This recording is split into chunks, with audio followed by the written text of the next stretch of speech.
Okay, so today I'm going to try and review 3 books in one video.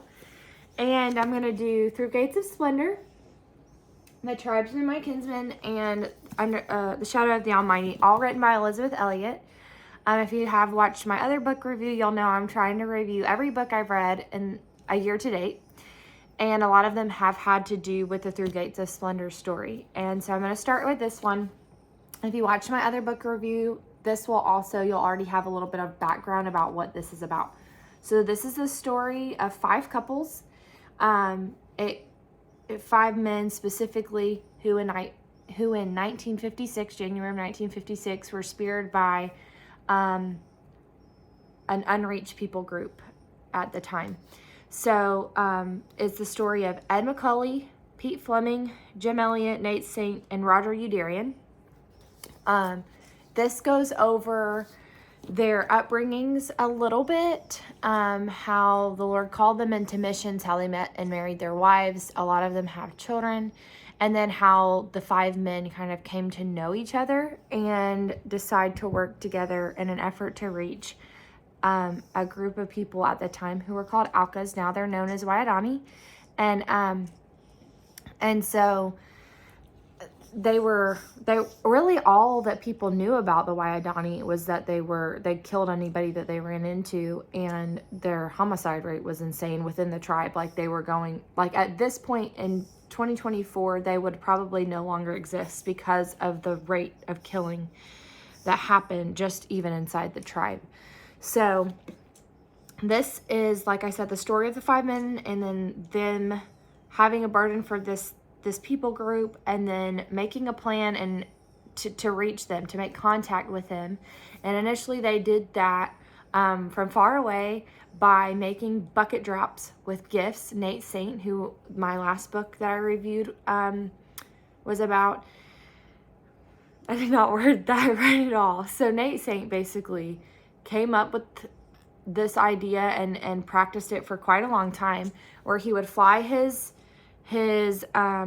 plane over the desired target and would fly in circles, dropping down a bucket by rope with gifts inside. And as he flew around the target, the bucket would eventually start staying in place in the middle, and they were able to like hit a really precise spot, and people could hold onto the bucket while it was still attached to the plane and grab things out of it. And so they did that for, I believe, 13 weeks, and sent down pictures of themselves and food and beads and just anything that they thought, knives, a lot of machetes, anything they thought that these people would find attractive and exciting.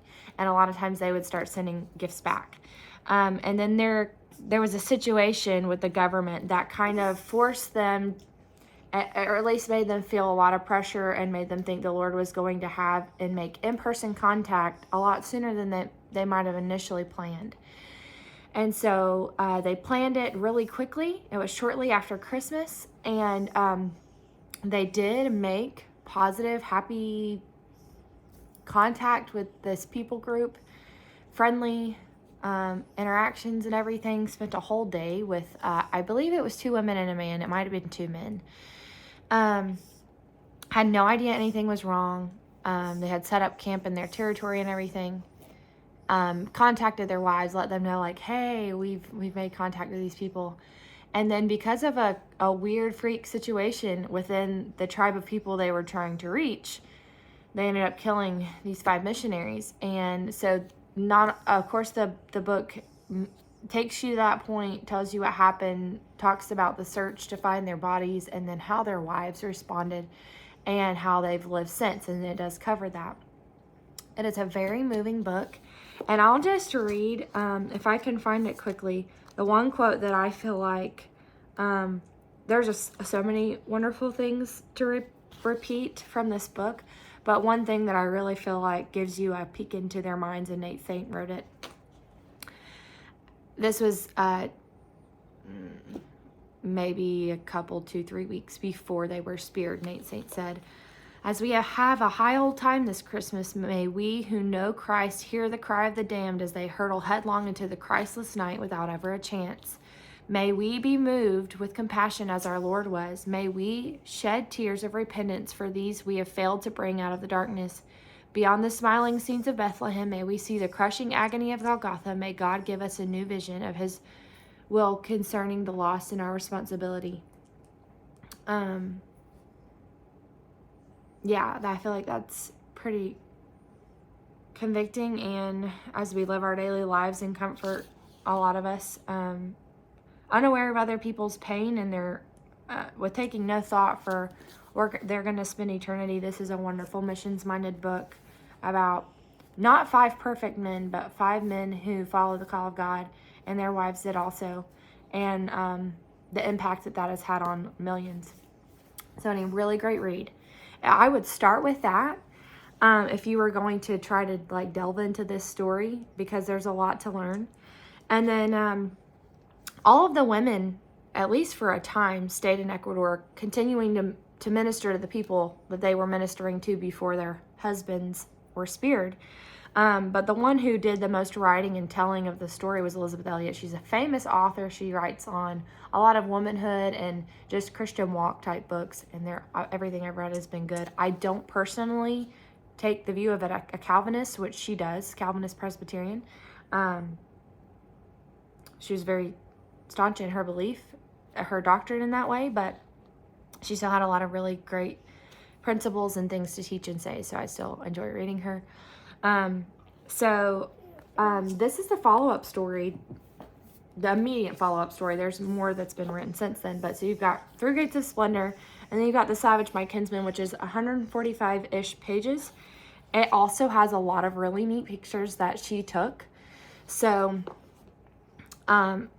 Elizabeth Elliot, the wife of one of the men who was speared, wrote that within a year and a half of the event of the spearing, and she wrote it in like a month and a half. I find that really impressive.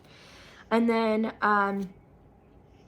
her daughter was 10 months old when her husband was speared, and I believe she was almost 3, and she had been continuing to live in Ecuador and minister in different places, and she was praying and grieving desperately, but just praying the Lord would somehow, if he willed, use her to reach the Waodani people. And through a wild set of circumstances, you know, there was a lot of people that did not want her to go, especially with her young daughter, to the people who speared her husband. They just thought the odds couldn't possibly be worth it. I'm kind of keeping my daughter entertained over here also, but the Lord worked it out through a number of various circumstances, and she tells the story of how she was invited by the Waodani people to come and live with her. She only was there 2 years, but this is just a really awesome peek into their culture and their minds as Stone Age people, really.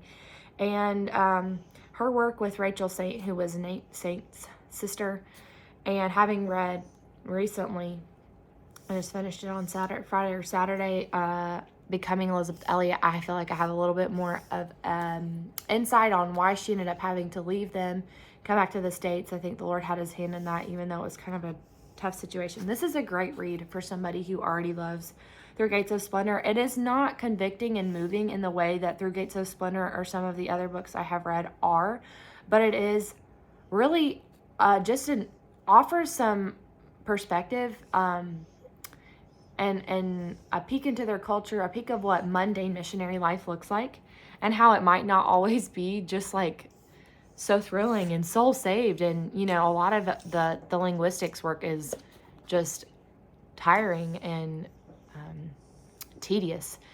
And yeah, so this is a great book, a really great book. I don't know that I would enjoy it had I not read Through Gates of Splendor. It's still a really great book. I found that on thrift books. Most of these books I found on thrift books or at a local place called McKay's that sells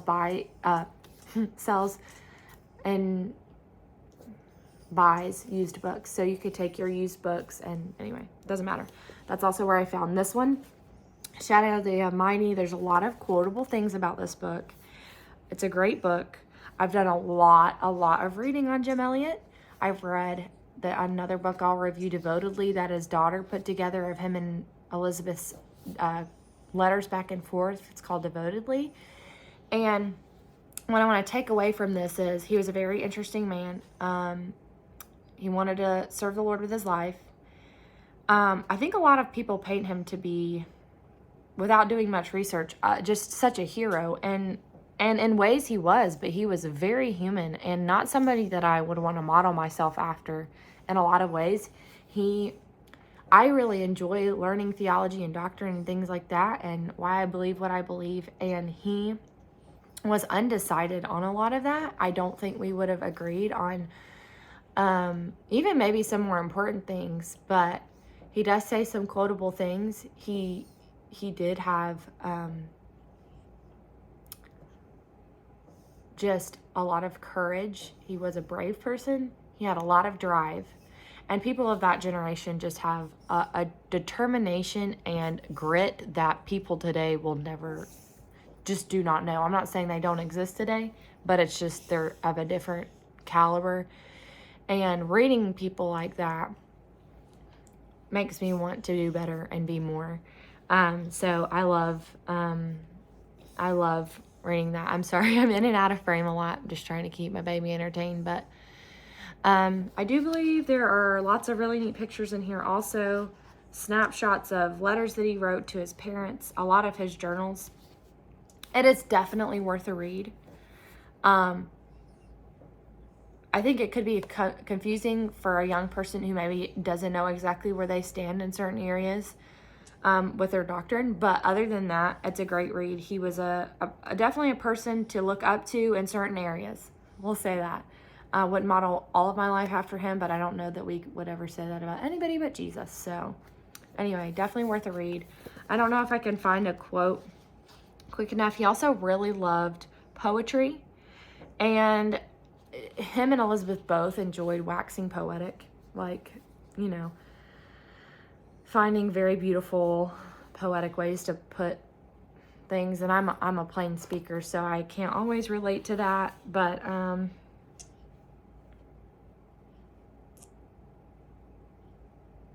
okay, so this is a quote I have underlined. I'll see if this, you know, we keep this in here, but he said, "I think the devil has made it a business to monopolize on three elements: noise, hurry, crowds. If he can keep us hearing radios, gossip conversations, or even sermons, he is happy. But he will not allow quietness, for he believes Isaiah where we do not. Satan is quite aware of the power of silence. The voice of God, though persistent, is soft. I am finding your counsel to be enough to keep sleep. I am finding your counsel to get enough sleep. Most practical mother." So he was writing to his mom. He had a lot of wise things to say. So all of these are really great, worth reading. I'm not getting rid of them, especially as just somebody who's really involved and invested in,